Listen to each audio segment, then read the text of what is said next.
तर कॅप्टन खरातचे नवनवे कारणामे समोर येत आहेत, त्या संदर्भातल्या टॉप 9 बातम्या पाहूया।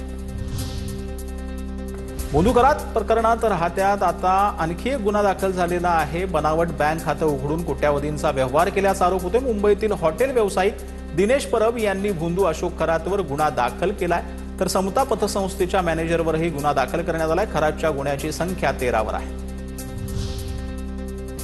तपास अधिकाऱ्या व्यतिरिक्त सीडीआर प्राप्त करून घेण्याचा अधिकार कुणालाही नाही। सीडीआर लीक कसा झाला याची चौकशी होईल। अंजली दमानी यांनी खरात प्रकरणी आरोप केल्यानंतर मुख्यमंत्री फडणवीसांचं भाषण। मिळालेल्या सीडीआर मध्ये एआय टूल वापरून नावं शोधली आहेत। एआय टूल वापरल्यानंतर मिळालेल्या सीडीआर मधून मला शिंदेंचे 17 कॉल्स मिळालेले आहेत। खरात शिंदेंच्या फोन कॉलच्या आरोपांवर अंजली दमानी यांचं वक्तव्य।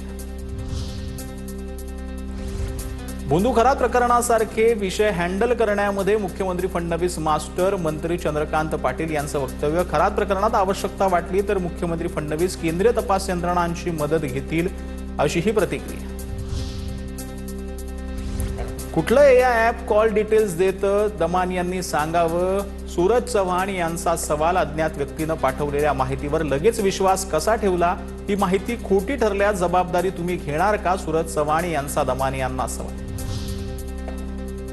भोंदू अशोक खरात प्रकरणामध्ये ईडीची एंट्री होण्याची शक्यता। खरातचं कोट्यावधींच्या व्यवहाराबाबत तपास सुरू। पतसंस्थांमधील नॉमिनी असलेली खाती आणि नाशिक शिर्डीतील मालमत्तांसंदर्भातील संशयास्पद व्यवहार यंत्रणांच्या रडारवर।